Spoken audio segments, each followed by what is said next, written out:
Good evening, everyone. This is the March 2nd, 2021 joint meeting between the Board of Selectmen and the School Committee. As a preliminary matter, this is Beth Cassavant, Chair. Please permit me to confirm that all members and persons anticipated on the agenda are present and can hear me. Members, when I call your name, please respond in the affirmative. John LeBeau. Present. John Samia. Present. Morris DiPaolo. Present. James Kane. Present. Staff, when I call your name, please respond in the affirmative. Kevin Mizikar.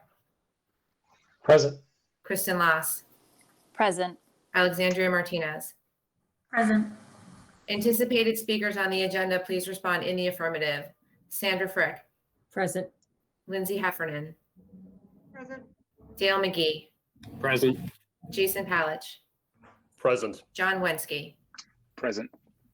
This open meeting of the Board of Selectmen is being conducted remotely consistent with Governor Baker's executive order of March 12, 2020, due to the current state of emergency in the Commonwealth due to the outbreak of the COVID-19 virus. The order, which you can find posted with agenda materials for this meeting, allows public bodies to meet entirely remotely so long as reasonable public access is afforded so that the public can follow along with the deliberations of the meeting. Ensuring public access does not ensure public participation unless such participation is required by law. This meeting will not feature public participation. For this meeting, the Board of Selectmen is convening by Google Meet as posted on the town's website, identifying how the public may join.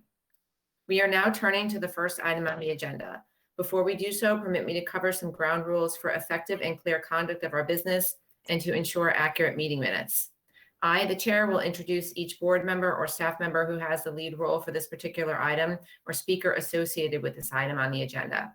After they conclude their remarks, the chair will go down the line of members first and then to staff members, inviting each by name to provide comments or questions. I will then call upon the members to offer a motion, and then for a second, please hold until your name is called. Further, please remember to mute and unmute your phone by pressing *6 or mute your computer when you are not speaking as to not trigger your camera feed or background noise. Finally, each vote in this meeting will be conducted by a roll call vote. So I'm going to turn to the first item on the agenda, which is welcoming comments from the chair of the Board of Selectmen and the chair of the school committee. So I will begin by thanking Dr. Sawyer, Mr. Collins, and members of the school committee for meeting with us tonight. The purpose of this meeting is to provide an opportunity for our two policymaking boards to discuss the financial challenges facing our community for fiscal year 22 and beyond. Every person participating here tonight is deeply invested in the well-being of Shrewsbury and its residents. And while the topic of conversation tonight can be emotionally charged, I trust that we will continue to communicate respectfully with one another and avoid the temptation to place the blame for the current situation anywhere but on the state law known as Proposition 2.5.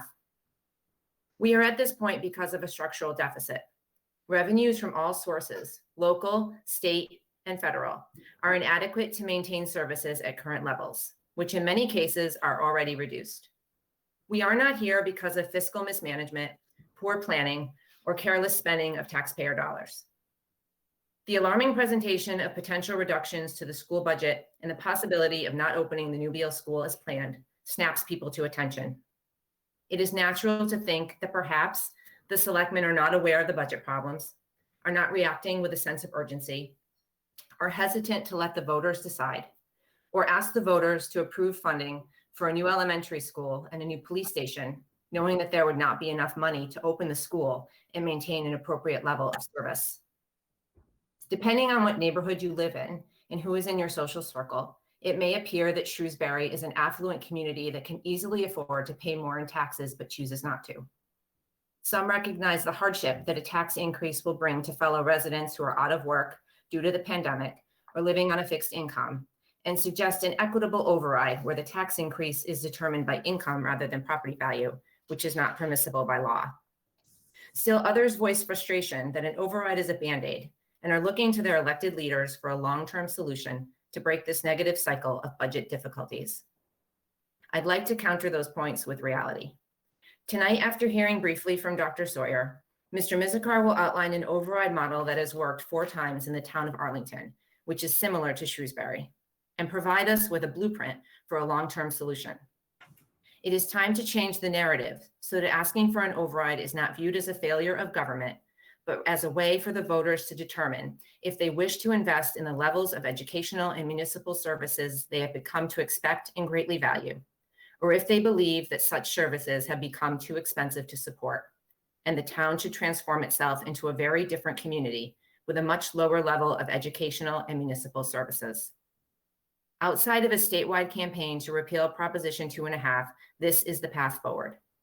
This ask is not something that this board takes lightly, and despite calls to ask the question and let the voters decide, it is our responsibility to work with the manager and each other to examine the budget methodically, line by line, and gather as much information as possible to inform our decision-making so that the voters will know that when we present them with an override question, there truly is no other viable option. For over a year, 2 members of the school committee, 2 members of the selectmen, Mr. Mizikar, Dr. Sawyer, and Mr. Collins have met regularly to discuss matters related to the budget and how to best meet the service needs given the constraints of available revenue. While the pandemic is not responsible for the challenges, the economic disruption that resulted in decreased revenue from local receipts has accelerated the timeline for needing to consider an operational override to maintain service levels in both the school and municipal budget. We have exhausted every other option available to us and instructed the manager to hold municipal budgets level in order to direct every available dollar to the school budget, but it is insufficient to meet the need. The budget is discussed regularly at selectmen meetings. The only growth in the municipal budget for FY22 is either funded by fees raised through utilities or related to operating support for the new Beale School. Mr. Mizikar would have needed an additional $936,677 to meet the budget request from each municipal department. But somehow the inability to hire an FTE for the DPW or to fund body cameras and social workers for the police department isn't as jarring as closing all media centers, laying off 50 teachers, and not opening a new elementary school. So we are here tonight to acknowledge that there is a potential for harm to all aspects of our operations that will result in significant detrimental reductions in service that will be noticed and felt by all residents unless we act. We have been as creative as we can in reducing costs and aggressive in trimming around the edges while trying to preserve robust services. Our discussion tonight is a critical step in the process of bringing an override question to the voters. And as stated in this agenda, we are prepared to present a plan that will provide the long-term solution that the community expects, have a respectful dialogue related to that plan, and provide residents with a timeline for when a decision will be made by the selectmen regarding an override question. As we move through the agenda tonight, I will pause after each section or presentation to allow for questions. Due to the virtual platform, Mrs. Frick and I have decided that participants can either use the raised hand function or simply unmute and ask to be recognized through me, as I will be chairing the meeting. I would now like to invite the chair of the school committee, Sandy Frick, to provide opening remarks. Thank you, Ms. Cassavant. I believe we all have the same shared values. We want our community to have the best possible services provided in the most cost-effective manner. And that being said, the school department provides services in a highly efficient manner, and taxpayers receive excellent return on investment. Shrewsbury Public Schools provide students with excellent educational services, and our town continues to be a desirable community for families to raise their children due to the well-deserved reputation of our schools and the quality of life provided by our town's public safety and municipal services. Shrewsbury Public Schools also invests less in student expenditures than most of the communities in the state. Our town is in the bottom 11% in the state of spending for per pupil expenditures. Despite municipal and school department resources being well managed, revenue is not kept pace with the needs of the schools and municipal departments.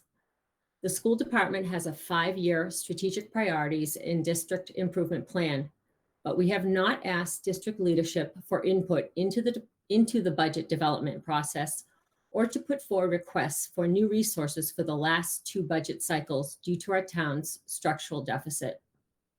As a reminder, in order to reach a balanced budget in fiscal year 21, the school department needed to reduce it by $1.9 million. This included cuts to operations, educational services, and almost 30 positions. The current budget gap between Mr. Mizikar's initial fiscal year 22 budget recommendation and Dr. Sawyer's school department fiscal year 22 budget recommendation is $4.9 million. The magnitude of the budget crisis, while exacerbated by the COVID pandemic, is primarily the product of the structural funding issues of our town government. Without additional revenue, our town is facing an educational crisis. After several years of status quo school budgets and a significant reduction last year, the reduction plan presented by Dr. Sawyer eliminates 48.7 staff members, increases class sizes, closes all elementary media centers, reduces electives at the high school, cuts special education personnel, and stretches special education resources and reduces paraprofessional support for students. Without additional revenue, we will not be able to open the new Beal School as intended upon completion of construction. The November 2018 debt exclusion vote for the new Beal School, which was overwhelmingly supported by the community, promised the voters a new elementary school that would alleviate overcrowding at our elementary schools and provide full-day kindergarten for all students. During a recent telephone call with the Massachusetts School Building Authority to advise them of our concern of not being able to open the school due to budget concerns, they advised us that they had never had a town or city not open a school upon completion of construction. The school committee is asking the Board of Selectmen to place an operational override on the annual town ballot in May. The town's 2007 and 2013 fiscal study committees found no way to increase revenue from current resources. An operational override is needed to provide much needed recurring revenue to help solve long-term funding needs. Additional revenue is needed to provide students with the educational resources they need and avoid devastating reductions to our schools at a time when providing educational services is more important than in decades due to the effects of the pandemic. It is also needed to keep the promise our town made to the voters when they approved the debt exclusion for the new Beal School. Finally, the school committee believes that long-term planning, including defined action items, must be part of any override discussions. The current structural funding gaps we continue to experience have been and continue to be predictable. The current pattern of waiting until the situation reaches a critical point is not ideal. We are committed to partnering with the Board of Selectmen and Mr. Mizikar to begin to work on resolving the town's structural deficit issues by taking a proactive approach. We look forward to having an engaging and productive conversation this evening, and we thank the Board of Selectmen for inviting us. Thank you. Thank you. We're now going to move to item 1B, which is an overview of the financial plans. And we will start with Dr. Sawyer, Superintendent of Schools. Thank you very much, Ms. Cassavant. I'm going to try to share my screen here and let me know if I'm successful.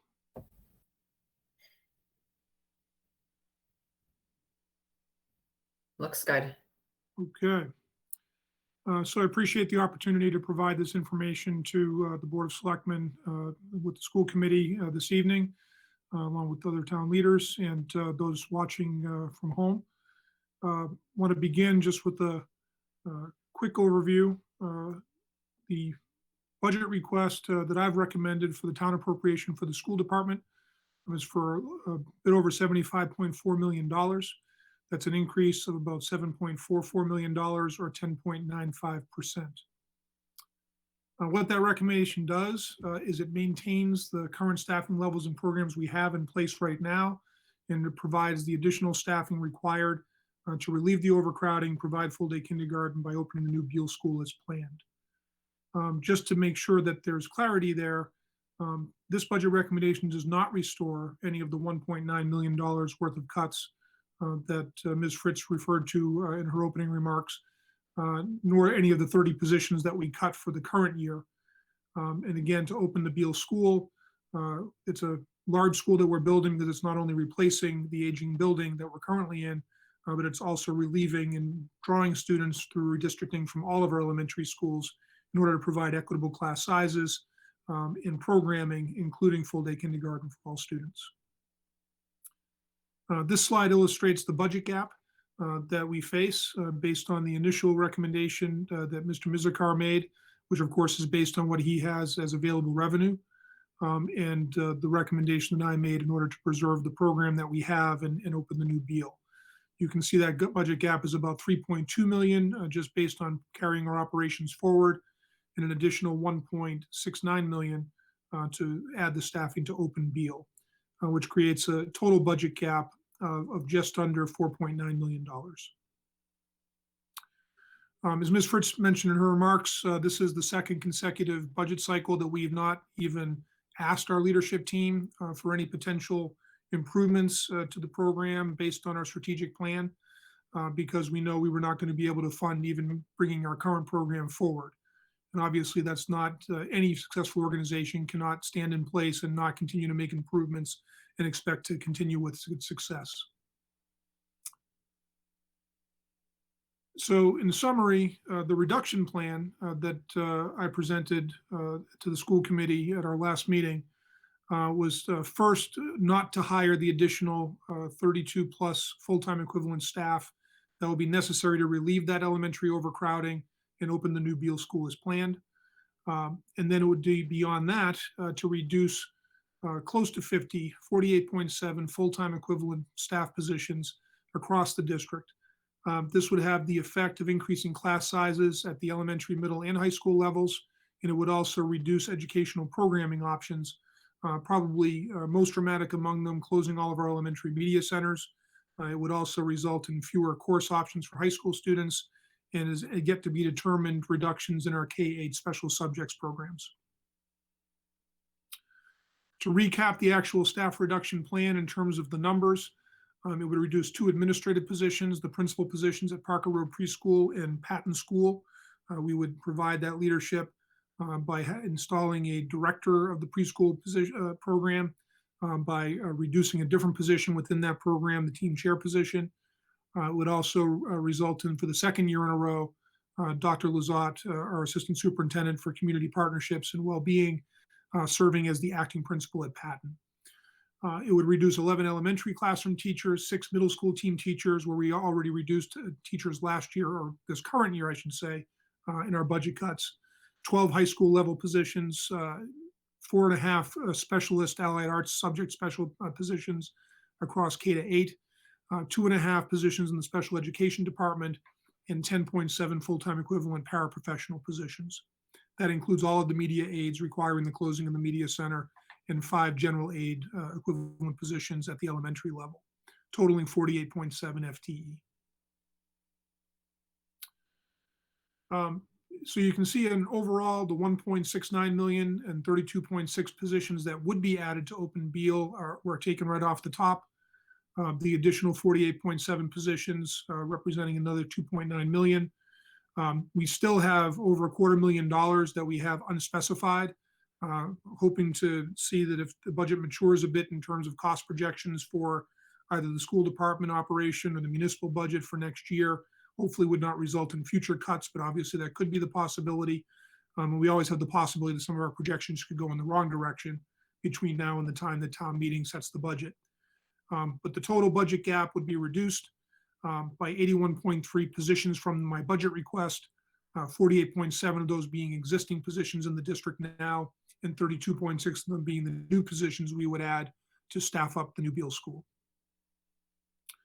I want to share a couple of pieces of information about our kindergarten planning, because that's a key element of opening the new Beal. Mr. Collins put these slides together for the last presentation and uses a simple green, yellow, and red light approach to help illustrate where we're at.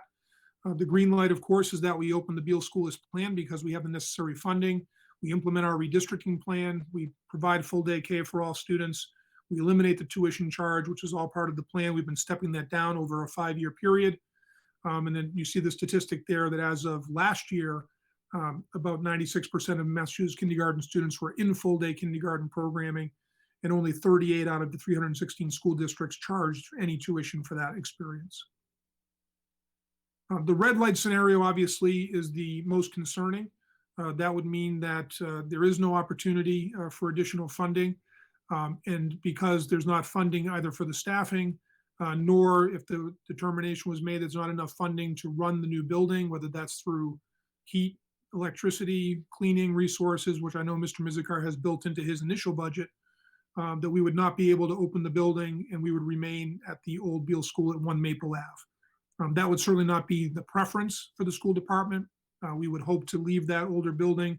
Obviously, right now we have a temporary HVAC system in place that's necessary because of the situation relative to the pandemic.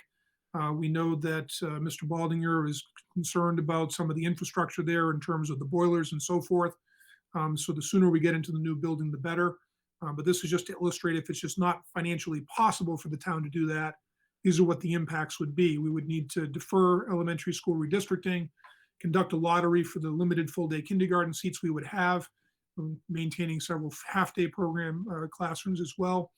And then we would potentially be able to, again, charge a tuition fee. If we did it at the level we would have charged this year, that would yield anywhere between $220,000 and $265,000, depending on enrollment and the seats available. If we weren't able to provide enough staffing, the yellow light option would be to open it in a new fashion, essentially take the operation in the existing Beal, move it to the new building. All the other impacts remain in place in terms of needing to, because we would not have enough staff to offer full-day kindergarten under the scenario.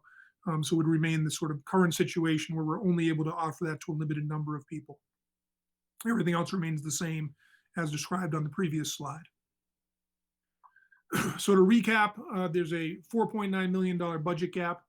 Again, to emphasize that Mr. Mizikar has to submit a balanced budget with his initial budget recommendation. And this is certainly no commentary. And for those watching, it has nothing to do with whether Mr. Mizikar would like to see us have adequate staffing. It really is totally based on the resources that he sees financially available. And my recommendation, of course, is based on the necessary resources to move our program forward and open the new Beal School. I think it's important that we also look beyond fiscal year 2022. As Ms. Cassavant mentioned in her opening remarks, we're looking at trying to make a shift in order to be proactive around resolving the structural budget issue that we've been facing for a number of years. We know that this structural deficit jeopardizes our ability to restore educational staff and programming that's previously cut, to avoid any additional cuts. It also thwarts our ability to implement any strategic plans for improvement. One other thing worth noting, of course, is that it's the instability year over year that it provides for our staff and for our families, ultimately for our students, year over year, not knowing if we're going to, based on a variety of variables, whether we'll be reducing positions, potentially adding back or holding steady, and trying to plan for improvements is incredibly difficult. And of course, anytime there is instability, you end up with situations where you have staffing issues, where staff leave to go to places where they feel there's more stable employment. And that happened to us the last time we had budget cuts, where we had some very well thought of newer staff who resigned from the district in order to go to a district where they felt their position was more secure.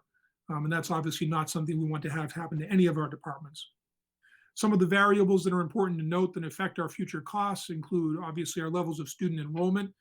That's expected to continue to rise at the elementary level over the next several years at a relatively slow rate, but the MSBA based their enrollment projection for the new school on that continuing to rise. Special education needs of the students who come into our schools, the English language education needs to provide for those mandated services, what the labor market is indicating for education staff and what those staffing costs are based on various labor agreements over time. And of course, unknown state mandates and regulations that we can be certain will be coming in different ways down the road, whether those are curriculum mandates or programming mandates, regulatory mandates. It's something that I think everyone on this call knows is something that the school department faces in a very heavily regulated environment. We had presented back in, I believe it was presented, I think at the start of January, but we developed in this past December, Mr. Collins, some projections relative to out years, just how this looks in terms of the structural deficit and what that does for the school department and the town overall. And obviously the trend lines there are concerning because of that structural issue. And this slide demonstrates in a different way where you see the increasing deficits over time. So we certainly, from my perspective as superintendent, the time has come for this community to act in order to change that trajectory. We presented this slide at our budget presentations in terms of, the question is how can we solve this problem? There was some discussion in the news, of course, about the stimulus package, rescue package that's being debated at the federal government level. It is certainly possible that we'll receive some federal stimulus funding, both as a town or directly as a school department. However, we know that that's something that is uncertain in terms of what those funds ultimately could be used for, whether that matches our time frame. Ultimately, it's one-time money that could help us get through the next year, but is not going to be a longer-term solution to our plans.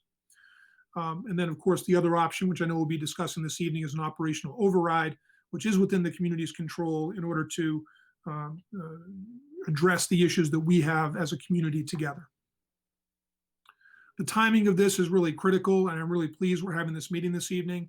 When we're trying to open a new school, that's a massive planning project, and not having certainty about being able to redistrict, set bus routes, set our staffing plan, which is going to require transferring of staff from different elementary schools, as well as hiring many new staff.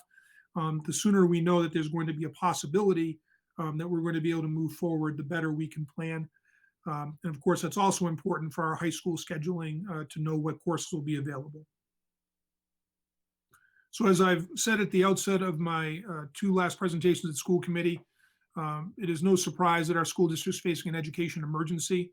One only has to look at the media every day for stories that talk about the negative impact that the pandemic has had on young people, whether that's on their educational progress, their overall development, their mental health. And we know that there is going to be lots of work that we need to do with our students when we get back into a more normalized situation, hopefully sooner rather than later. So this is the worst time, frankly, to be talking about reducing our resources substantially, given that this is an educational situation that we have not seen, certainly I have not seen in my career, and most have not. So what is the cost of the education emergency? Obviously, we've talked about the statistics in terms of financially what that costs. But I also think it's important to note that the cost is to the students who we're responsible for educating and providing for them what these graduates of Shrewsbury High School received, which I think is something that our community should be able to expect.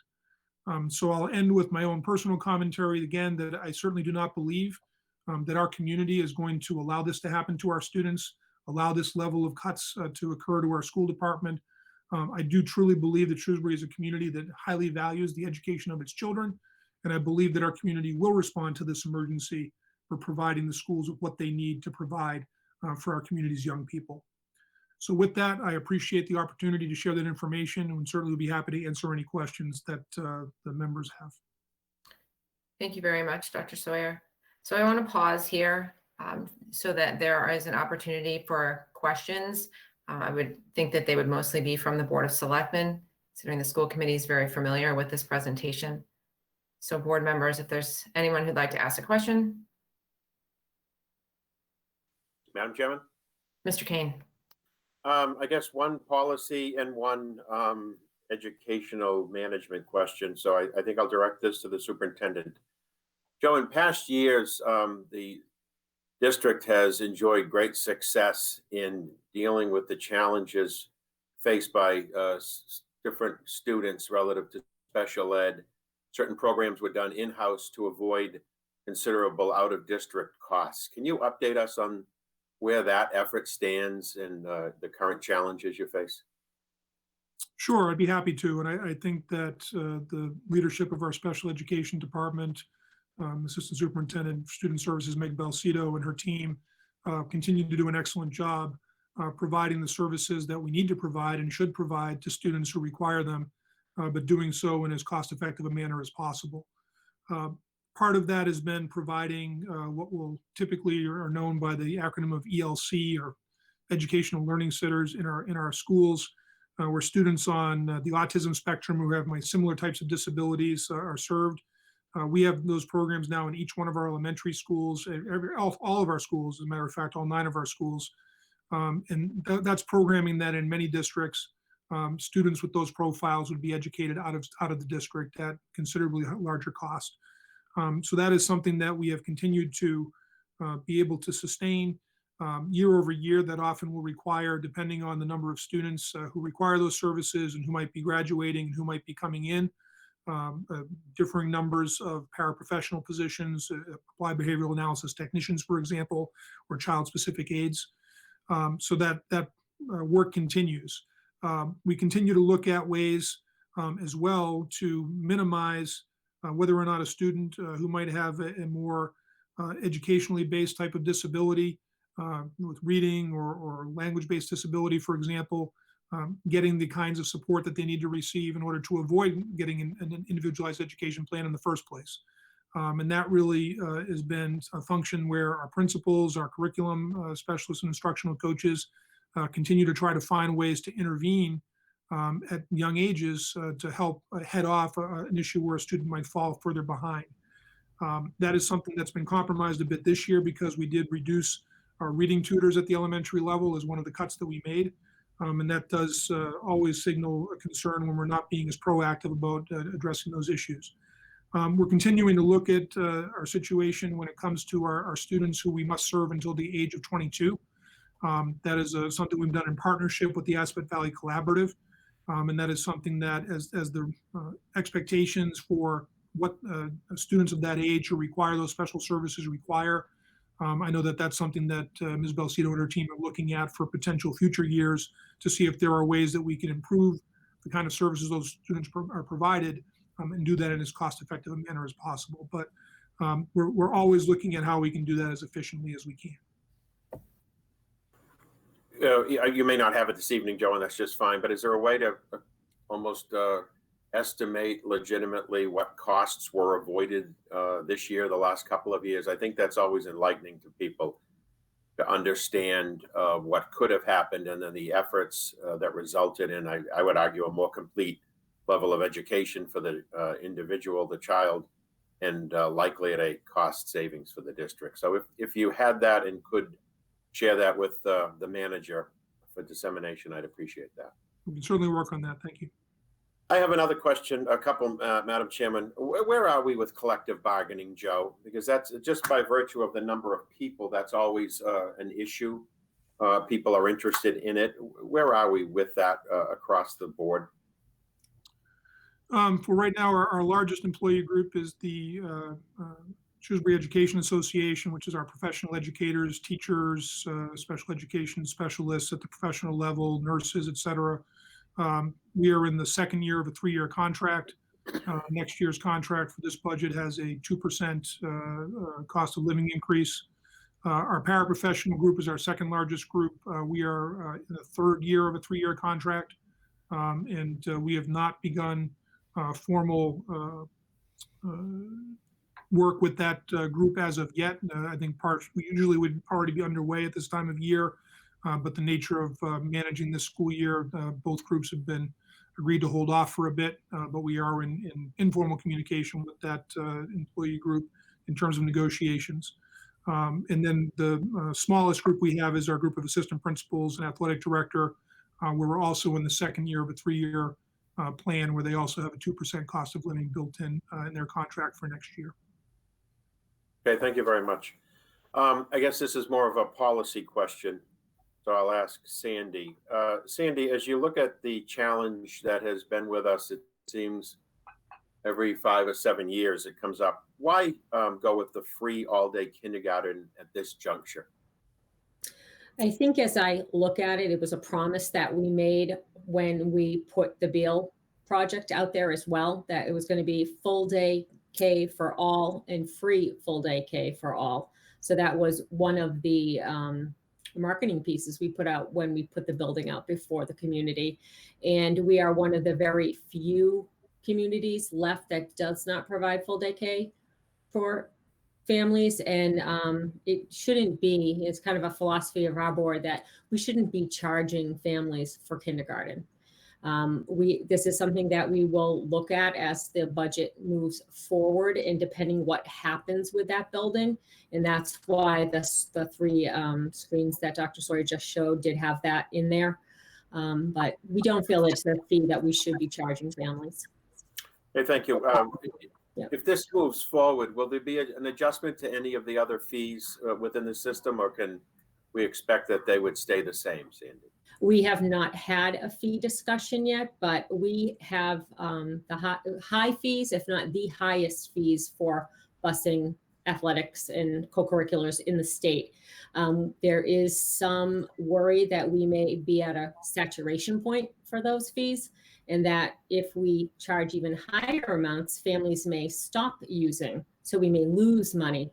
And again, if you're looking at an override, do you put an override out and charge higher fees? So that will be part of the discussion as well. So it's something we would think of, we're definitely thinking of, but we already charge very high fees. Okay, thank you very much. Thank you for the 3 phases of explaining your approach to Beal. Obviously, I have a passing interest in the school, given the work that we've all done on it. But I think that helped frame for a lot of people, or that will help frame for a lot of people, the question of Beal full or Beal light. So thank you very much. My other questions were answered by the superintendent in his briefing. So thank you very much, Madam Chairman, and I'll now yield to my colleagues. Okay, great. Anyone else have a question for school committee? Okay, I'm not seeing any further questions, so we are going to move on then to the next item, which is Mr. Mizakar's, our town manager's presentation of our budget.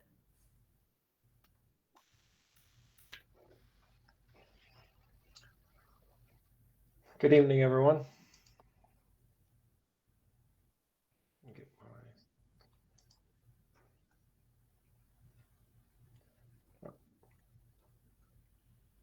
Okay. It's a pleasure to be with you this evening. I just want to run through a couple items that I will present, and then I'll get right into it and just touch a little bit on the revenue model for fiscal year 22, briefly run through a high-level status of municipal operating budgets, talk a little bit about pandemic challenges, spend just a few minutes on override basics, and then share a couple of models that I think will set us on a path forward, given the constraints that we have. There are many different ways to look at it.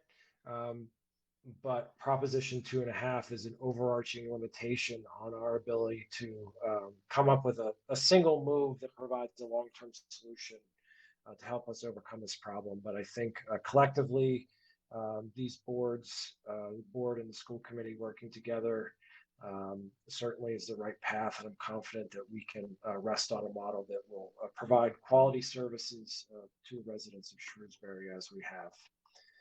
So if I look at the overall revenue summary for the fiscal year 22, it's very conventional for us. $154.8 million in total expenditures. It's a consistent increase year over year. We're adding on additional debt related to the police station within this model. It's not evident because I'm only showing 1 year, but the largest change year over year is our continued reliance upon the tax levy. The tax levy continues to be the largest aspect of our revenue, the growth, and the other categories remain very flat, and local receipts are actually trending off of what they have been historically because they're so tied to economic conditions, and the pandemic has impacted them. So year over year, we're relying more and more upon our own resources to control our own destiny. And in Municipal Finance 101, that's seen as a very good thing. However, it's a challenge as we transition and look to our own taxpayers to provide more of the revenue that we need. But ultimately, again, controlling our own revenue model through our own means within our own limits is always beneficial because we can do just that, control our own destiny. So if I look at the revenue by category a little bit in more detail, I broke this out a little bit different than in many years past into unrestricted and restricted revenue. If you look at $158 million, it seems like a lot of money. It certainly is. We carry great responsibility whenever we determine and set forth a direction for how we spend these funds to provide quality services to residents. Unfortunately, we don't have clear say and discretion over each and every dollar that we bring in. Some of it on the top half of the screen, we certainly do. There's flexibility in certain aspects of our revenue stream, but certainly not all of it. About 119 million of our 158 million dollars, there is flexibility over. The other funds are dedicated through local control, through taxation. We can only spend exempted dollars for taxation purposes for debt service. There's certain specific uses that the state grants us money for on an annual basis, and we're not allowed to deviate. We bring in a significant amount of money for revenues, but those are dedicated to the core infrastructure within our community for water and sewer and other similar services. We provide local limitations on ourselves through policy and practice of the Board of Selectmen on our one-time revenues, our largest category being free cash, as it provides long-term, short-term financial relief, but long-term financial challenges if we rely too much upon it. We receive funds in from other entities like Selco to cover debt services that we've brought in underneath our umbrella as financial managers. And then there's various other restricted funds that come into the state or Selco for use for specific purposes. So the significant amount of revenue that we manage each year, but not all of it we don't have discretion over all of it. This year with our unrestricted revenue distribution, as Ms. Cassavant said at the beginning, we're doing everything that we can to provide adequate revenue to the schools. The real reason that municipal aspect of our spending doesn't require any additional revenue is because of the policy change that the Board of Selectmen made relative to funding of the pension system. With a reduction of funding in the pension system, that allowed us to balance the municipal budget on its own side. So please don't take this as the municipal budgets are just being carried forward, at the same level that they're funded in fiscal year 21. That is not the case. There certainly is increases, but we're able to balance that within that $1.5 million in pension funding that was reduced. Again, providing the largest amount to the schools, operating support, which provides health insurance, general insurance, the town's responsibilities as an employer for taxation to the federal government, things like that benefit both sides, fall within that operating support category. And then just a little bit of our funding goes out to the non-operating budget, things like the overlay reserve and state charges. On the expenditure side, we continue to have our two largest single category education expenses, very consistent with the priorities and interest of the community, as we've seen through emails very clearly over the last few weeks. And we appreciate everyone taking the time to reach out to the Board of Selectmen, municipal expenses being the second largest category, and then much smaller categories in the different aspects of the budget that we break out on the utility side and other charges that come in from other government entities. So what's changed over the last 12 months? I think there's really two things. Members of the Board of Selectmen and School Committee have been having really productive conversations for about 14 months now as we saw the financial challenges coming on the horizon. We certainly all understand the limitations of Proposition 2.5 and wanted to get out ahead of this. But as has been said countless times over the last 12 months, this is something that we really haven't experienced before. We certainly are experiencing an impact on local receipts and the pension funding system as we conceived of it last year at this time has changed. So on the local receipts side of things, local receipts is our third largest revenue category, and it's budgeted at just less than $11 million for this fiscal year. If I look back at the 5 years prior to fiscal 19 and trended, use a compounded average growth rate and trend that line forward, We should really be expecting to receive about $14.7 million in local receipts. Now, local receipts are directly tied to economic activities, the largest one being motor vehicle excise tax. As everyone knows, when you purchase a new vehicle, your excise tax is the largest in the first year and continues to decline year over year, and then finally settles out in year 5. So other categories of local receipts include investment on income,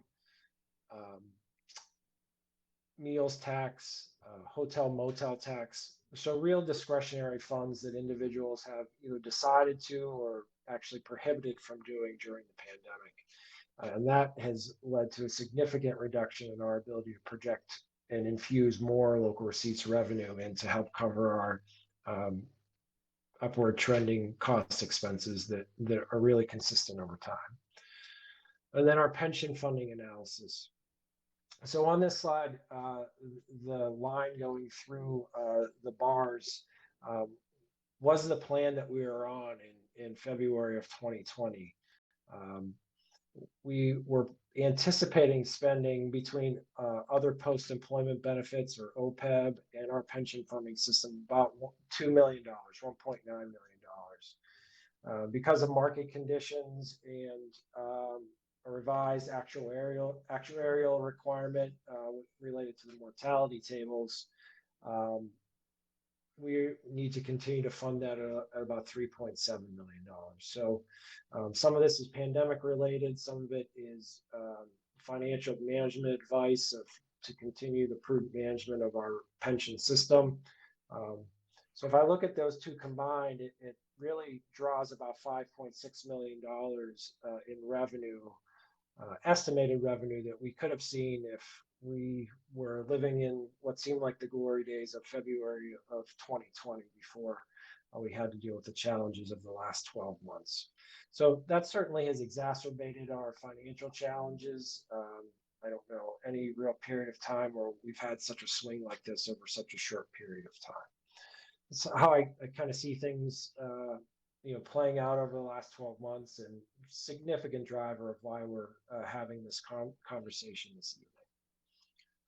So I'm going to pivot a little bit and begin to look forward, and certainly know that members of the school committee and board of selectmen are very familiar with the tax rate setting process. So I just want to take a couple minutes to get everyone on the same page, both here, and help inform residents of the challenges that we deal with regards to the tax levy. So very simply, the top line is the process that we use to generate taxation. The amount of money that we raise through taxation is known as the tax levy.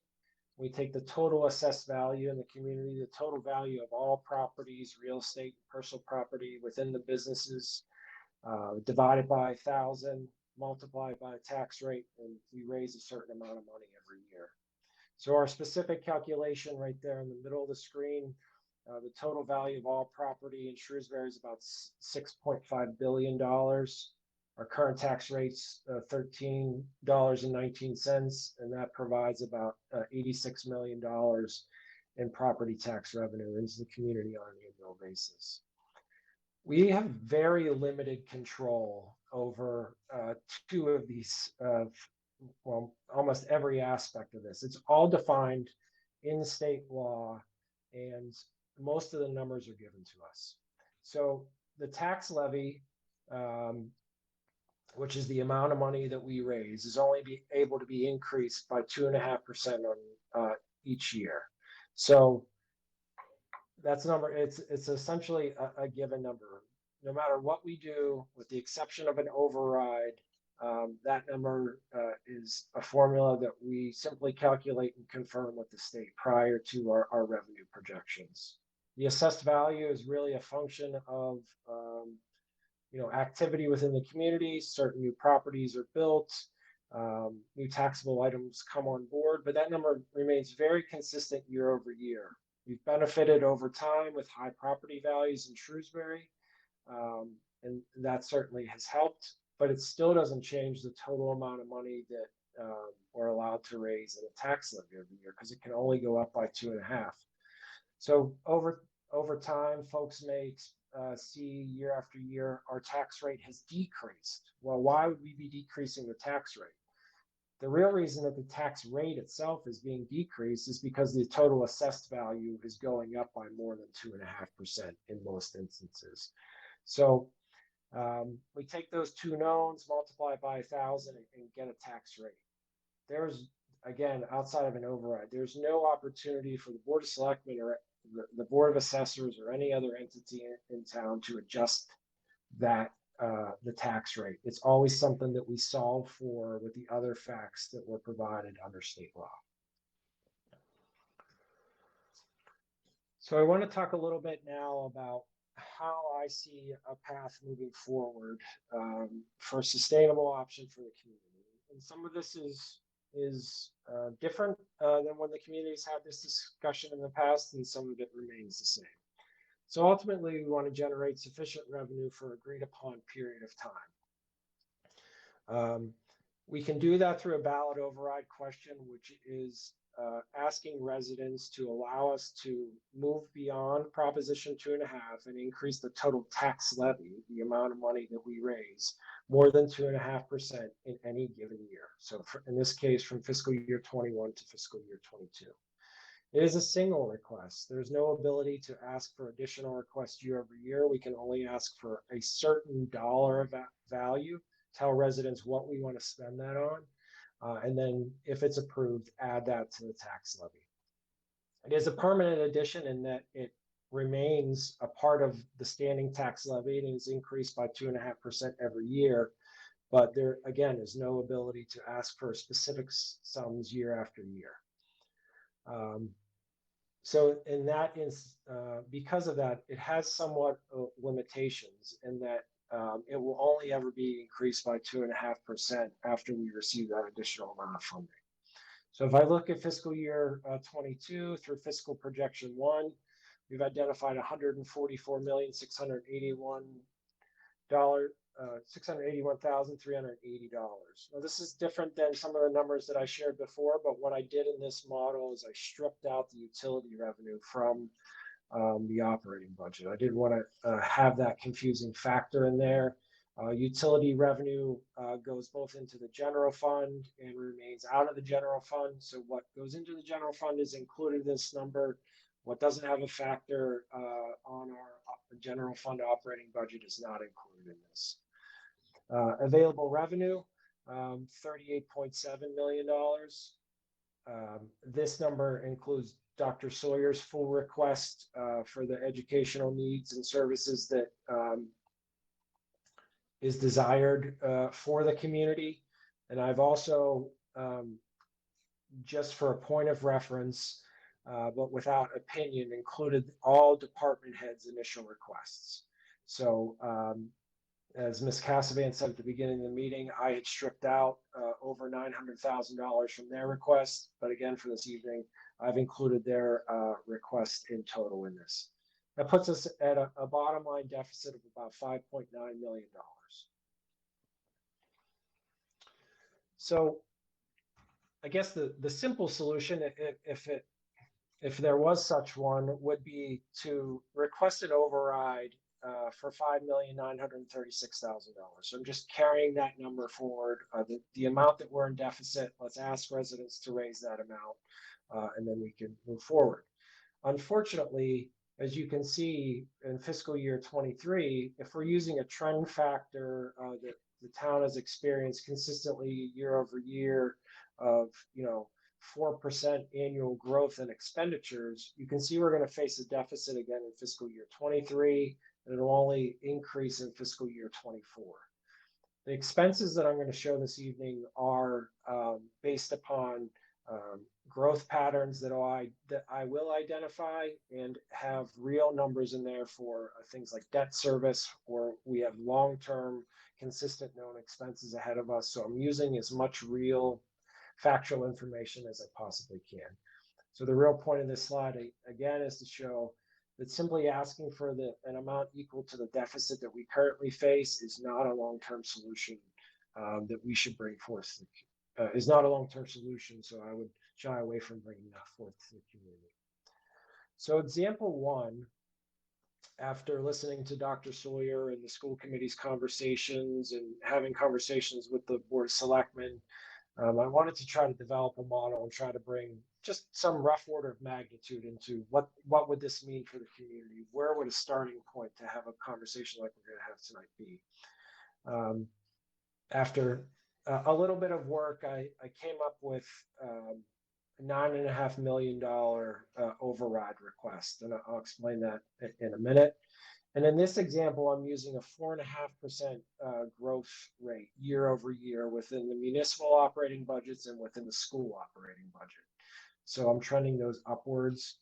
I'm adding additional revenue consistent with historic growth patterns and local receipts, state aid, and things like that. So I want to make these numbers as real as possible.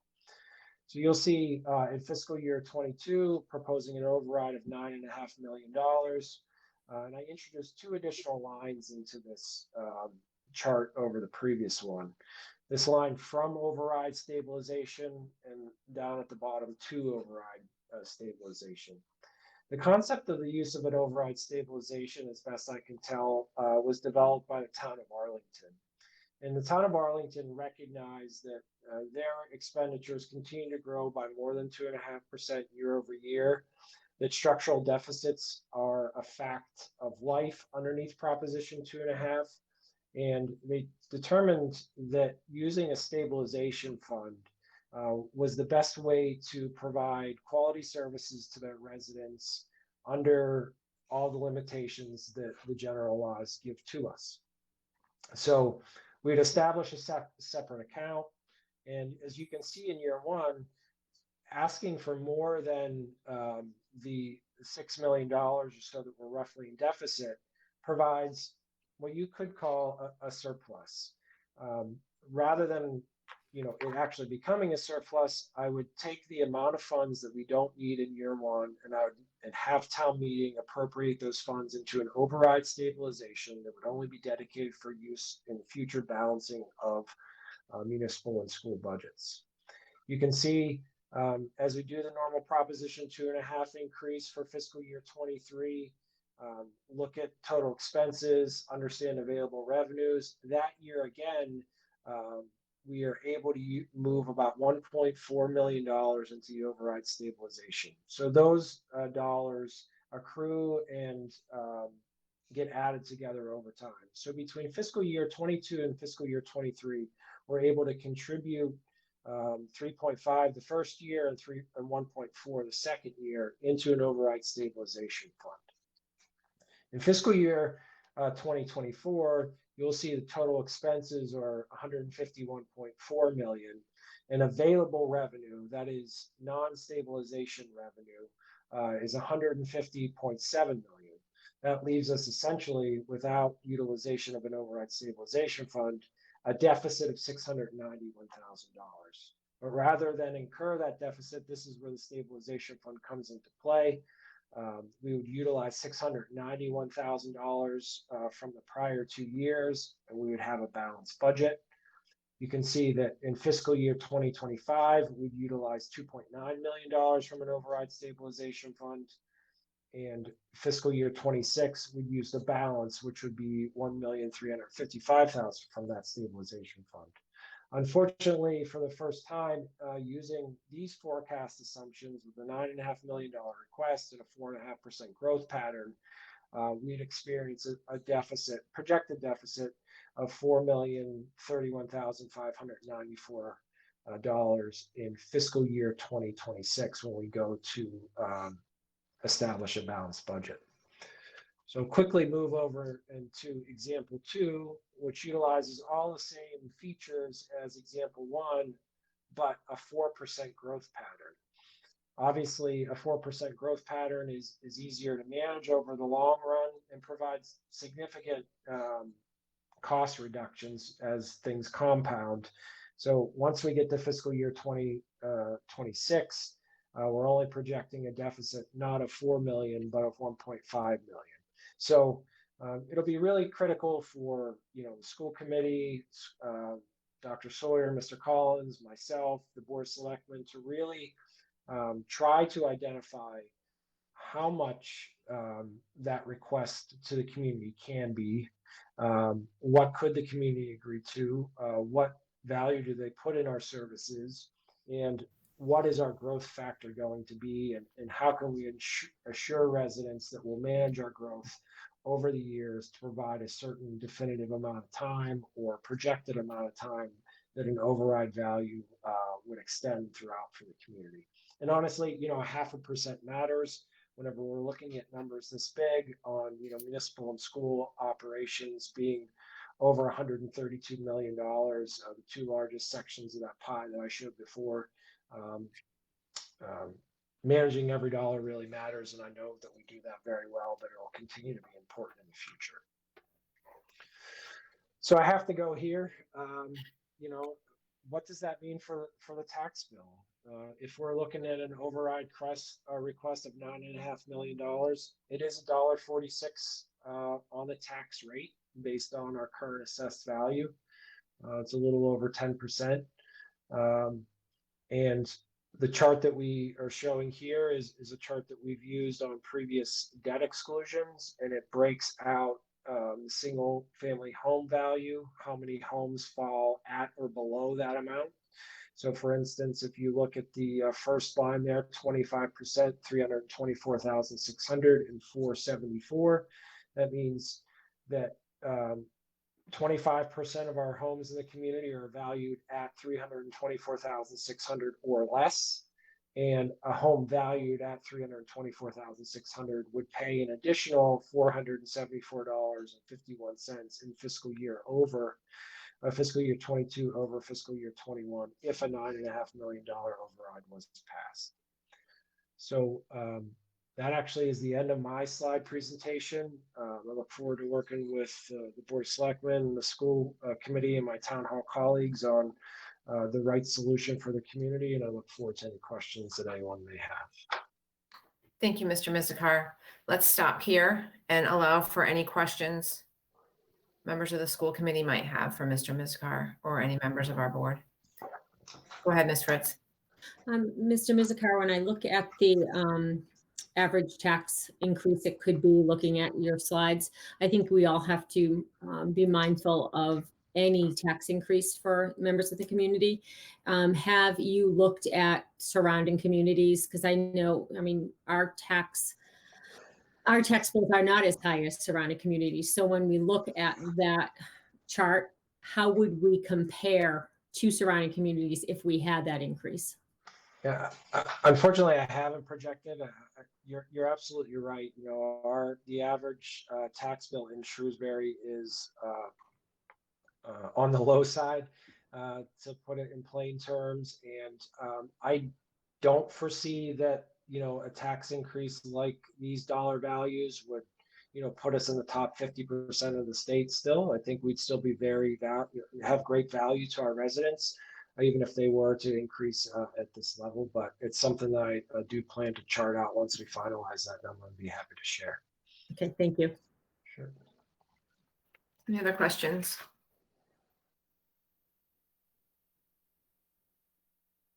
Go ahead. And you're still muted, Dr. McGee. For what it's worth, I have the tax rates for surrounding towns at present. And what we're talking about is going to roughly, I think, $14.25, something around that, for Shrewsbury.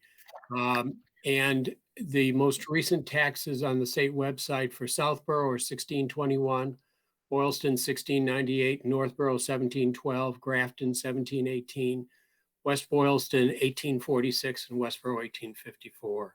So surrounding communities are anywhere from roughly $2 per thousand to $4 per thousand above the projected increase in Shrewsbury with an override. Thank you. Any other questions or comments before we move on to the next portion of the agenda? If I may. Go ahead. Thank you. You can hear me. Okay. I am really glad to see that part of the assumptions build in some of the requests from the other municipal departments.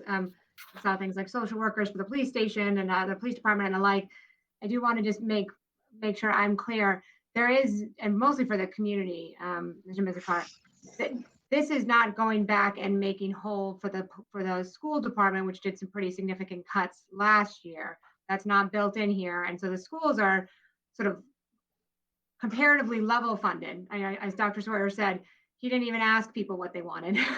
And so that's not built in. Is that accurate? Correct. I'm just using Dr. Sawyer's number that he's presented to you all throughout this. So it does include all those caveats on the school side. That is correct. Yep. No additional funding beyond that. Yep. Okay. Not seeing any additional questions, so I'm going to move on to the next part of our agenda and turn it over to my colleague, Mr. Samia, to discuss bilateral agreement and our objectives for moving forward. Thank you. So I've prepared a few slides. So good evening, everybody. We'll get to the slides and I'll go through them quickly. We've touched upon a lot of the concepts already, but I think it makes sense to talk about them again. So there are 4 parts I want to talk about: background, historical information that I think is important, that's been talked about, the 2014 override, lessons learned. 4 essential C's I think are imperative going forward, and then key objectives that we see, the Board of Selectmen see, that would be part of the agreement that's important. I think the major word that I'll talk about is commitment, and we've talked a lot about stability and sustainability, and all of those concepts will be built in the 4th category. Next slide, please. So in 2007, a little before then actually, the Board of Selectmen commissioned a group consisting of the Board of Selectmen, a couple members from the board, school committee, finance committee, other members from the community. They looked at all facets of municipal operations on the revenue and expense side, and there were key takeaways: that the town was run efficiently. There are no major opportunities for the town to increase revenues from current sources. Folks were hoping to find additional revenue sources and easy expenditure solutions. Neither were found.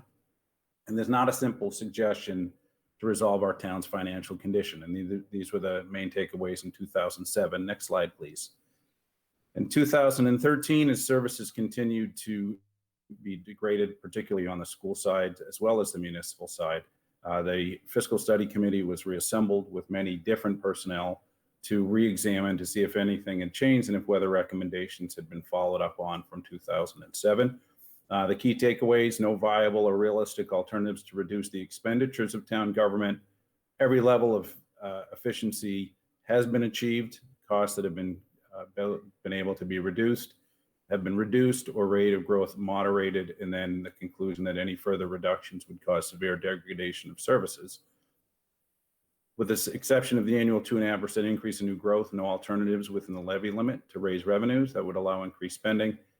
And a lot of members of the subcommittees had expressed concerns that reached the critical period, not obvious how the town can continue to provide the services that the town residents have grown to expect, particularly within the current budget parameters. So then the question in the 2013 Fiscal Study Committee was, what kind of community do we wish to be? Next slide, please.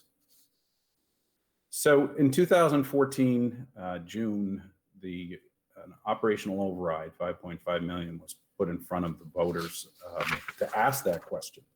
Basically, do residents wish to continue the level of education and municipal services which they've come to enjoy and expect and value, or would the town like would the residents like the town to go a different direction, become a very different community with a much lower level of educational and municipal services? What's important here was that this was not a cure. We've talked a lot already about the budget issues, the structural deficit that was talked about in 2007, 2013. Everyone here at this meeting is aware of this concept. And the expectation was not that the override would solve this problem, but it would provide sustainability for a period of time up to 5 years. That was a commitment of the various boards at that time. That was part also to the voters, which has been talked about in various other contexts. And the election results were that the override passed by a vote of nearly a 2/3 margin. And what's important here is that in the June 2014 commitments made to Shrewsbury residents were met or exceeded. And that's very important to be able to do what we say and stand behind what we say. And that was delivered in June 2014 and the subsequent years. We're beyond 5 years. We're almost into year 7 on this. So we've gone even longer than originally promised to the voters. Next slide, please. I think what's important, there are 4 C's, essential C's, that I think are imperative as we look forward to any potential override and what would be included in an agreement or commitment. It's about collaboration, and it's important that both the school committee and the Board of Selectmen, we all have statutory responsibilities.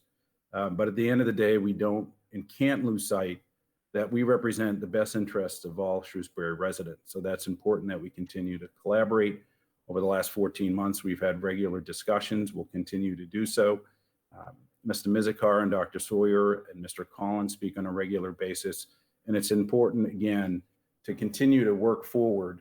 And while 2007, 2013, 14, and subsequent analysis are instructive, it's important to remember that we should focus prospectively and not retrospectively, and not look at what we could have done or should have done, but work together to figure out what's the best path forward. Communication, I think transparency is key. I think we do a good job explaining all of the numbers on a regular basis, but we can always continue to do better. We always are looking for ways to be able to reach out to the community, whether it's by office hours or code red or any other means of communication, but there are always ways to improve. And particularly if there is an override on the ballot, that I think ongoing measurements is important. I think in 2014, we continued to function and we continued to have modest improvements for several years, but we didn't necessarily have an annual look at our commitment to the voters and communicate that. I think that's very important. The third category is compromise. And Mr. Mizikar provided an example, I think, that would be on the outer limit of what we could ask voters for. So we clearly have a fixed amount of resources that we would be able to get from the community, which we've already heard about.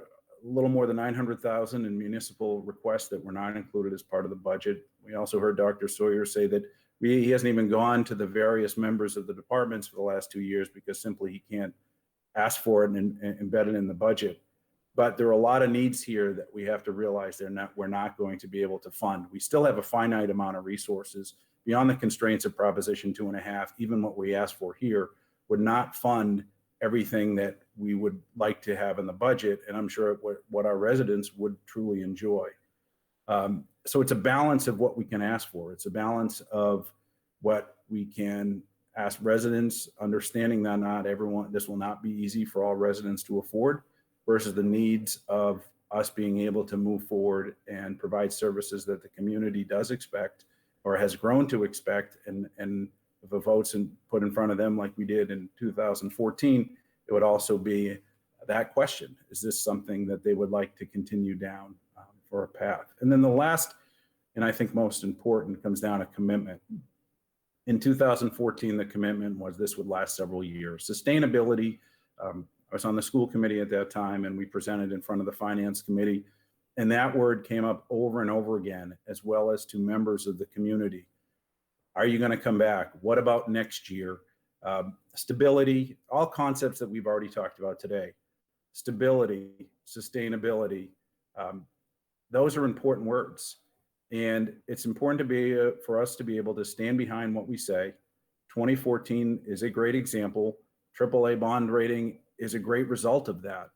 But we need to all work together to collaborate, to communicate, compromise, and particularly stand behind any commitment we make. Next slide, please. So what we see as part of that commitment or key objectives for the agreement for stability and sustainability, and we've talked a lot about long-term planning, are the following principles. One, to provide a duration, a commitment to no additional override questions for at least X years. And then also to manage general education operating budget increases with a range of X to X with no number in here, although Mr. Mizikar presented an example of what a general 4% increase would mean and for how long that could be taken out. And similarly, same commitment with managing general municipal operating budgets within a range of X to Y or X to X annually. Another concept that's important is the culture of continuous improvement. We should always look at what we're doing. We should always look at the various categories of expenditures. And I know that everyone's looking at efficiencies. We know that our costs, whether it's per pupil expenditure or evidenced by our tax rate, we are less than everybody, but it does not follow that we stop looking to do better. There are possibilities on a year in and year out basis. We'll look at what we do and may decide to do it differently if it will lead to a longer term efficiency or a part of a longer term planning where that is where members of the community would like us to go over a much longer period than this 5 years. It's also important as part of this overall plan or agreement that we can commit to maintaining a strong financial position as part of this. And we have to minimize the impact on taxpayers, particularly seniors and others with income challenges, as we talked about. But all of this would be in the construct of whether it would be board votes or a document. I think the effective outcome would be a developed plan that exercises fiscal discipline and will provide quality municipal services for the good of all residents. So those are the key objectives that I see right now for an agreement to address stability, sustainability, certainty, longer term planning, all the concepts that we talked about. And this to me would be the ingredients of a plan to get us there. And that's my presentation. Thank you, Mr. Samia. Okay, let's stop there and allow time for comments or questions or reactions to the presentation. Ms. Fritz. Thank you, Ms. Cassavant, and thank you, Mr. Samia. I did take the opportunity to reach out to the chair of the Arlington School Committee.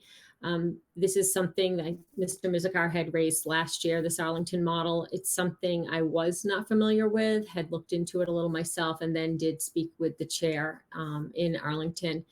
And I think this is a really good model for long-term planning. It also gives the community some specificity around how we look at long-term planning, how we look at the funding, and for the school committee, how there is definite, we're going to have a budget that we know we're going to be able to meet for X number of years. She gave me some insight into their agreement. It's a little different than this model that John has laid out for us. And I think what I would say, looking at it tonight, I like the concept. I like having commitments for the community, having a time frame for us. I think what I would like our board to do is to take this information and come look at it in a workshop type of a model. I think we need to take more time to look at it, but this is definitely something as I sit here. It's a really good model and something that I see long-term planning and long-term commitment for the community as well as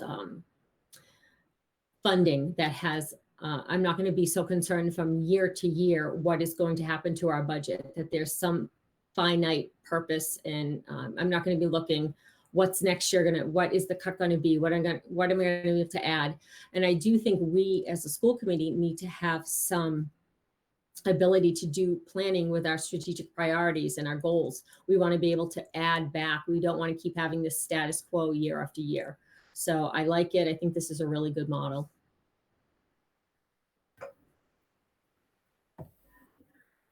Mr. McGee, Dr. McGee, I see your hand. So I agree with Ms. Fritz. This is in my mind, has a lot of positive aspects to it. We've talked a lot about long-range planning in the past, but it's never taken any form. And this gives it form. It sets out for people the idea that this override has a finite period of time with the expectation attached to it. So it's not a forever override. It's not going to provide some unrealistic promise. I like that a lot. I like the idea of a stabilization fund as well. It allows us to track our progress. And in addition to that, I think one of the important things for us to do is to form a commitment to maintain or improve the quality of services that are provided to the community. And by having a stabilization fund, we can see when we're getting to the end of the useful life of the previous override, and we can begin to plan for the next override before departments, especially the school department, get to the point of crisis like they have in 2014 and like they are right now. We should not have to face these kind of crises again. We should be able to look forward and plan. I think that this proposal has the ability to enable us to do that. I like it. Ms. Heffernan. Thank you very much, and I really appreciate all of the work on the town side to kind of to both research this and then model it out and help the community understand what this looks like. Like my colleagues who have already spoken, I think the idea of a stabilization fund gets us to a much healthier place in terms of planning and budgeting. And I certainly hope we can consider. Dr. Sawyer presented the budget he presented because it's the budget we told him to present to us. That no frills were being asked because we knew the problems we were in coming out of last year and due to COVID. One question I had, I did take a moment to look at the Arlington model, and they applied a different growth rate to the special education costs. And I think that's something for us to consider as a community, that we know that is the place of highest variability in the school department budget year over year. And so something I think that it's as Ms. Fritz said, something for us to kind of go back and talk about and look at more deeply as a possible, if we were to make a commitment and not be able to meet that commitment, it's probably in that those couple of line items that where we tend to see a lot of variability. So I think they might be onto something there. Mr. Wensky. Yeah, thank you, Ms. Cassavant. First off, I'd like to thank Mr. Mizikar for the presentation, giving us some examples of some forward thinking behind how we might be able to see our budget. I also do like the Arlington model. I think anything that provides more certainty behind the school budget, especially over the last couple of years, kind of feeling like, it's Groundhog Day, right? With last year prior to COVID having to cut 30 FTEs, and then of course post-COVID, getting really worried about the prospect of what lies ahead. So I do like and would encourage certainly the active dialogue of our boards, and certainly connecting with our constituents to keeping them in the loop on the budget. So I do appreciate the model that's been put forward. Thank you. Anyone else have comments? Beth? Yes, go ahead. If I might. Some of us have been talking about the Arlington model for a long time, and we've seen over time that it works. I think it's important to note that there are nuances to this type of agreement with different issues, unanticipated revenues, unanticipated non-reoccurring, unanticipated reoccurring. So I think it's important to note that if we are all in general agreement with this scenario, that we are going to need to come back in a short period of time and discuss how we handle some of these things, because that's going to be an important part of the sustainability. And if we address these things up front as much as we can, it's going to avoid any misunderstandings further down the road. And I don't think they need to be complicated. It's not a legal document. But I think the next step, if everybody agrees, is to go back, do the best we can to really hone in what our numbers really are and what they're going to be, and then come back as two boards and discuss all these other issues so that we have understanding of how these other things that could influence the budget are going to be handled. Because it's not as simple as just saying, well, we're going to raise 4% and that's it. Because there will be some non-reoccurring revenues. There might be additional revenues. There might be revenues that only go to a certain department. So we need to just address those things, and I don't think it's complicated. We've been talking about it, working on it. It's by no means done, but we need to understand how we're going to handle those other situations. Go ahead, Ms. Fritz. Mo, are you talking about for this override commitment, or are you talking about in general as we move forward with this type of a model? It's I guess it would be part of, if we are going to make a commitment that we're going to raise between X percent and Y percent, then part of the thing would be, okay, but we got to see how we're going to handle this other money, because there could be extra revenues that come in, and we need to agree how that's going to happen. Certainly things can change, but we just need to address the other possibilities so that we understand what we are all committing to. Right. Well, I think one of the things I spoke about with the chair of the school committee in Arlington is the fact that they have this long-range planning committee, as an established committee in their community that is made up of town manager, school department, their comptroller, many, many individuals that sit on this long-standing committee that meet periodically. That deal with these types of questions, that look at revenue, expenses. And I would think that this is the type of committee that would be formed and report to Mr. Mizikar if this is the type of model that our community moves forward, if we have a stabilization fund, because you would have to have that type of ongoing periodic assessment of all these types of questions. And I would ask Mr. Mizikar for his opinion on that. Yeah, I certainly agree with that. I think it's a very interesting and proven and successful model that Arlington uses in all facets of their financial operations and other operations. I have very high regard for Mr. Chapdelaine and Mr. Puller, the town manager and deputy town manager there, and spoke with Mr. Puller this afternoon.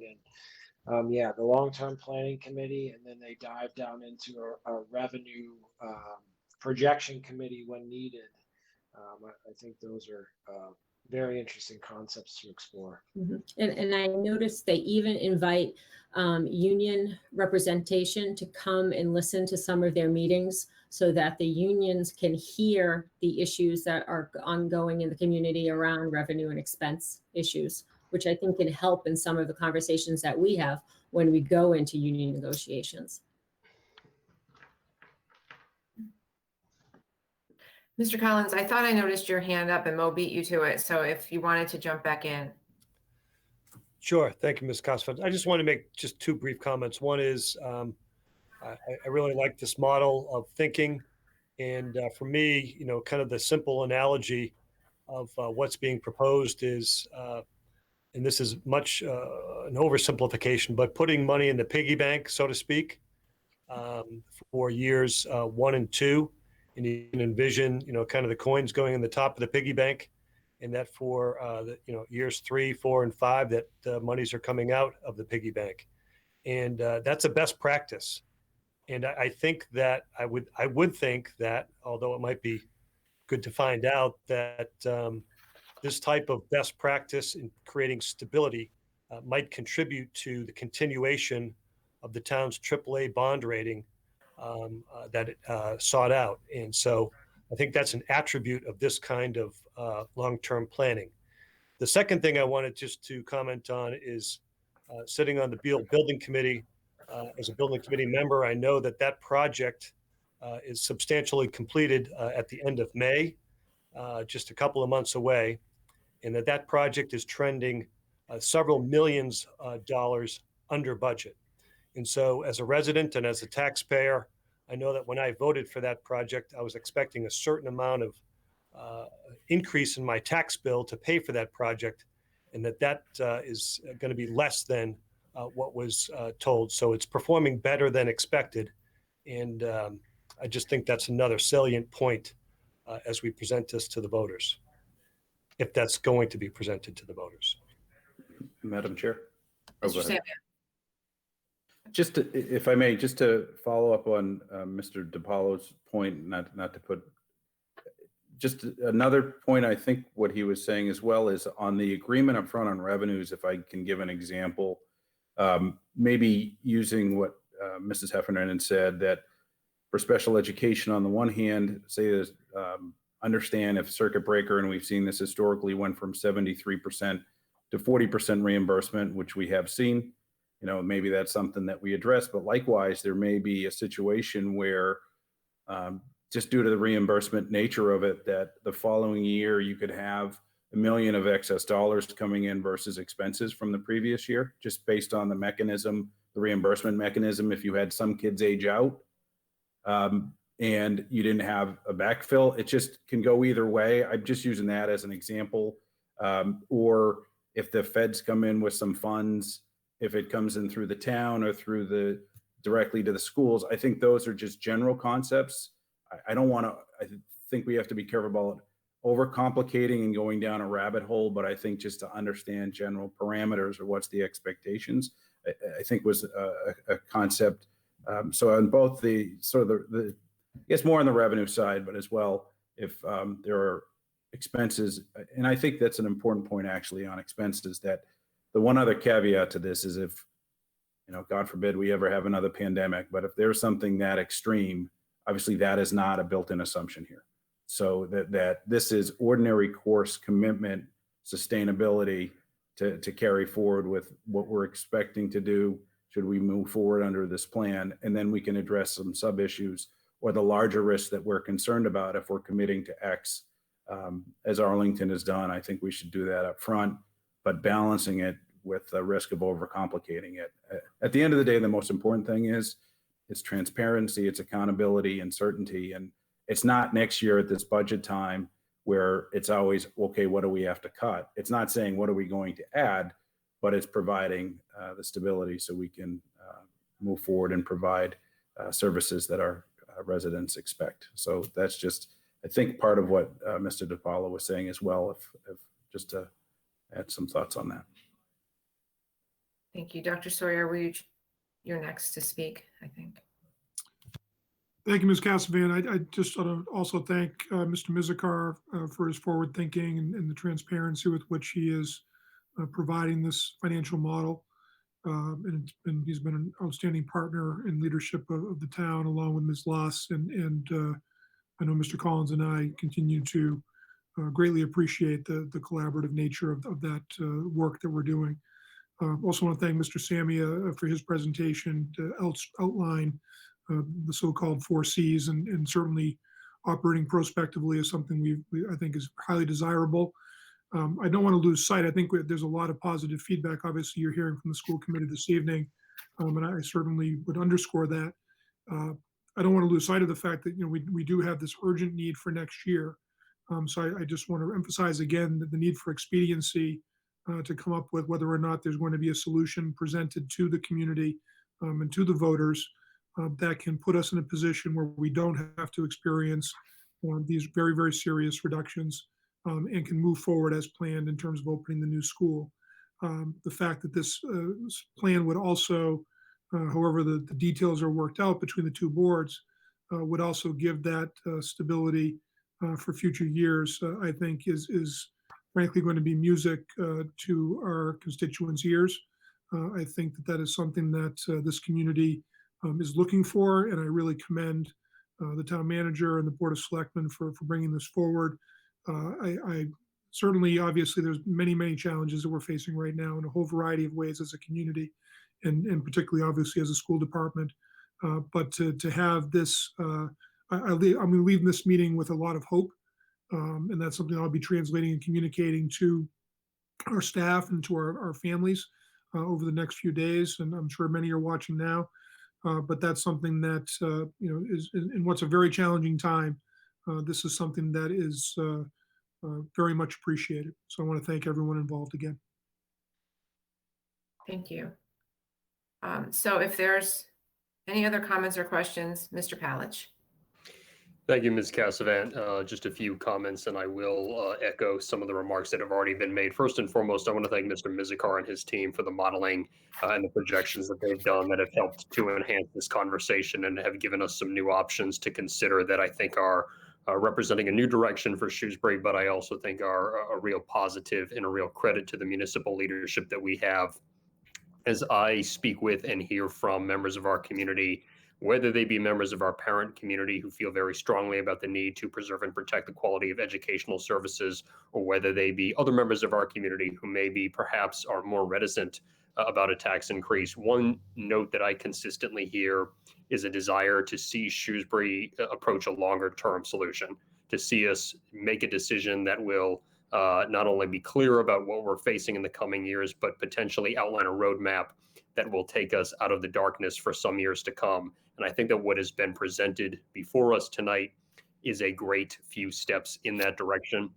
Personally, and I don't speak for my colleagues, but personally, I am willing to make a commitment of some kind, as has been alluded to in the past few minutes. Obviously, some specifics remain to be addressed, and certainly we want an agreement in spirit as opposed to something that would, say, bind either side in the event of some sort of emergency that would require being addressed. I think we all learned in the past year with COVID-19 that emergencies certainly can come out of nowhere. There are unpredictable situations we'll need to address, but I think an agreement in spirit between these two bodies as to where we see our community and our respective areas of responsibility going financially and otherwise in the next few years would not only serve our financial needs well, but would also be something I think would be very inspirational for this broader community. I want to come back to some remarks that Ms. Cassavant made in opening the meeting, which I think were very important, which is noting the history of Proposition 2.5. I think that Shrewsbury is an extraordinarily well-managed community, and Shrewsbury Public Schools are an extraordinarily well-managed school department. And to some extent, the 10 elected officials on this call and the staff who support us day in and day out have been punished to some extent for Shrewsbury's success over the years. Proposition 2.5 was a 1980 political decision by the voters to trim the fat in certain municipalities where 40 years ago, real estate taxes were perceived as being too high. Shrewsbury has always been an efficient place to live that has always delivered high quality services at a relatively low cost.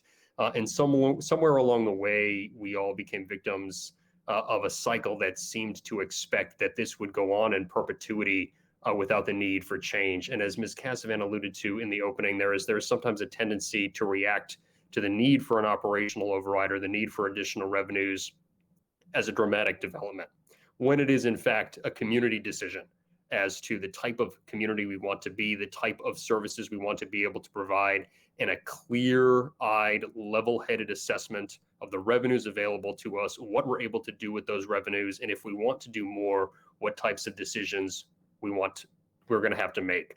I think we have a choice before us as a community. It's one that either involves securing additional revenues or fundamentally changing the level and quality of services we're able to provide. I think that everybody on this call really values the type of community that Shrewsbury is, values the high quality of services we're able to provide, and really respects the judgment and decision-making ability of our residents. I think that what has been outlined before us tonight represents a forward-thinking, innovative, level-headed approach to a complex problem that I think will serve our community well. So I, for one, am pleased with the dialogue tonight, and I'm eager to continue participating in this as we move forward. Thank you, Ms. Cassavant. Thank you. Anyone else?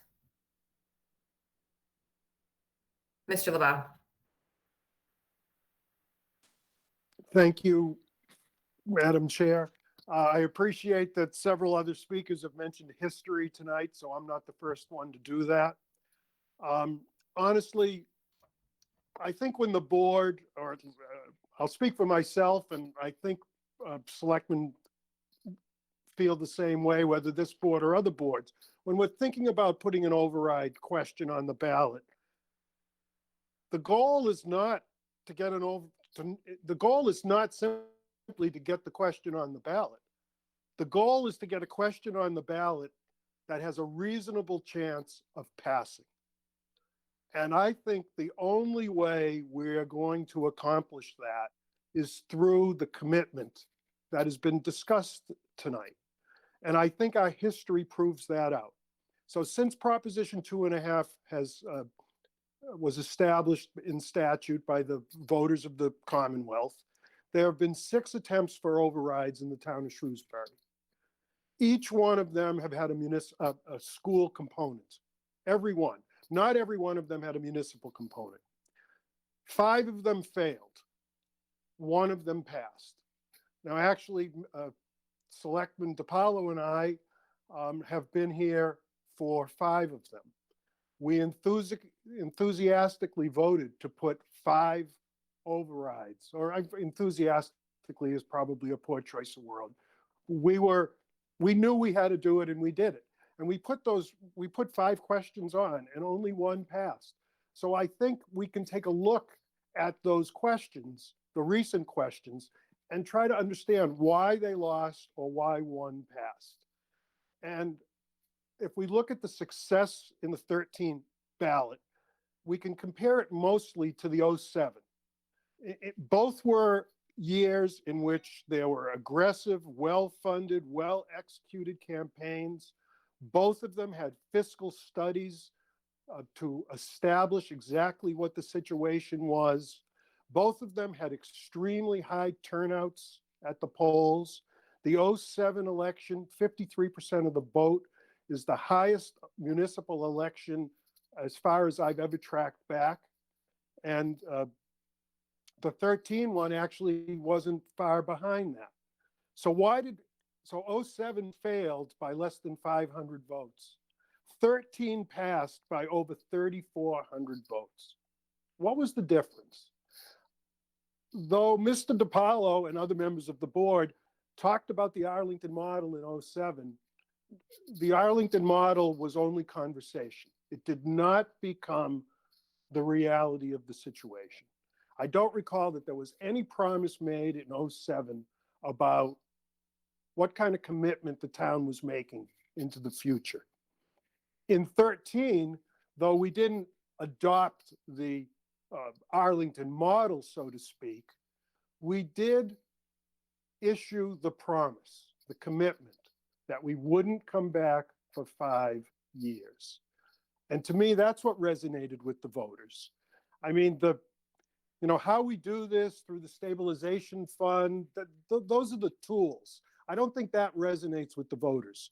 What resonates with the voters is if we explain the situation, explain the problem, talk about a solution, and make a promise that we are going to ask now and we're not going to ask again for X. So I honestly think that either we adopt a Arlington-like model or history will very well repeat itself again. So in order for there to be a successful override question, I think that commitment is absolutely necessary. Thank you. Thank you, Mr. LeBeau. If there are no further comments or questions, I would like to take a couple of minutes to talk about next steps. Okay. So from what I'm hearing tonight, I'd like to just start by thanking everybody on this call for their honest and respectful discussion. I think it shows to the community that our 2 boards have an excellent working relationship and that we are 100% committed to finding a path forward that is sustainable and that will bring us through a budget challenge that affects not just our schools, but our entire community. So from what I am hearing, there is a willingness to come to an agreement, but that both of our boards and our staff supporters are going to need some time to work through some of those details. I'm also hearing that there's a sense of urgency here, and I feel that sense of urgency also. So I think what I'm suggesting now is that I'd like to empower our town manager to work with Dr. Sawyer and Mr. Collins around some of the details involved in the agreement and provide us with a memo by Friday, so that at our meeting on March 9th, the Board of Selectmen, that's our next meeting, would be able to discuss and react to the agreement. And then I believe the school committee has a meeting on March 10th, where they could also have that same information to react to. And I asked earlier for my board to hold March 16th, which is a Tuesday evening, in case we needed to have another meeting of these two boards. And it seems from this conversation that we are going to need that opportunity to meet again. So I would also ask members of the school committee and the leadership team to hold for a remote meeting on Tuesday, March 16th at 7 p.m. so that our two boards can come back together and make sure that we do have an agreement that we can move forward with. Ms. Fritz, I see your hand. Yep, the only issue we have on the 16th, we would have to hold that at 7:30. We have some commitments with PTO meetings, so we would have to have a start at 7:30 p.m. That's fine with me, as long as it's fine with everyone else. I'm seeing nodding. I'm not seeing anybody not Great, thinking. thank you. Perfect. And then again, for the community, I know that there is this huge question mark around when will an override question, if voted upon, be placed before the voters. And in thinking through this, the timing of it, not asking voters to have to come to the polls twice, May 4th, which is the annual town election, makes a lot of sense. And so in order for us to make that decision happen, the Board of Selectmen needs to notify the town clerk at least 35 days in advance of the date of the election. So the final day for making that decision would be March 28th. So that sort of lays out the timeline for the community, and it gives the school department a little bit of certainty around what the plans are from the Board of Selectmen. And I know that we would all love for this to move more quickly, but as you can see from the detailed plan presented this evening, it's important to take the time necessary and that we have available to us to make sure that we get this right. So that is what I propose. I'm open to any further comments or questions. Otherwise, I will turn it over to Ms. Fritz for any closing remarks. Thank you, Ms. Cassavant. I also want to thank Mr. Mizikar and the Board of Selectmen for presenting not only a suggested solution to the current revenue issue that's affecting our community, but also beginning to look at a long-term approach to deal with the town's ongoing and predictable structural funding deficit. We must change from reactive to proactive, and the concept discussed is a commitment to services, municipal and schools. We cannot continue to this pattern of status quo budgets that don't allow us to make improvements to our strategic priorities or our district improvement plans. And the school committee does understand and appreciate that asking the community to support an override is not an easy decision, but in light of the current situation facing our town, there appears to be no other option. I do urge the Board of Selectmen to seriously consider the formation of a long-range planning committee modeled after Arlington's. This advisory group to the town manager includes a wide range of individuals who represent the various town boards and departments who would bring varied levels of experience and input to the discussions regarding financial impacts to the town of Shrewsbury. As I mentioned, I did speak to the chair of the Arlington School Committee, and this advisory board tracks the balance and use of the town's override stabilization fund and analyzes the timing and size of possible future tax override votes. It was described to me as being an open book for all town departments in the community. That way, no surprises are encountered as everyone understands and appreciates the financial situation of the town from year to year. I want to thank the Board of Selectmen for their collaboration and unity with us. I also see us reaching a working agreement that will move us forward together.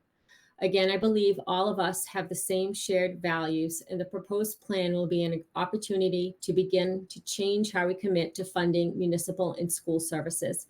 So thank you again for meeting with us. I think this was a very productive meeting.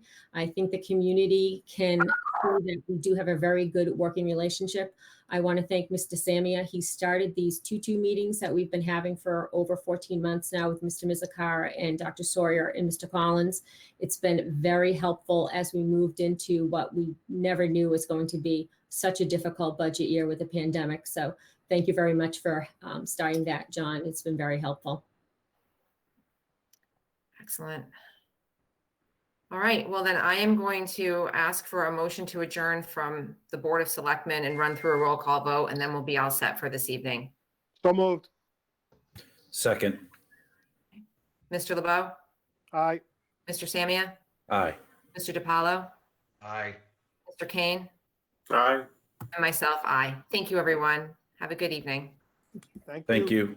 Good night. Good evening.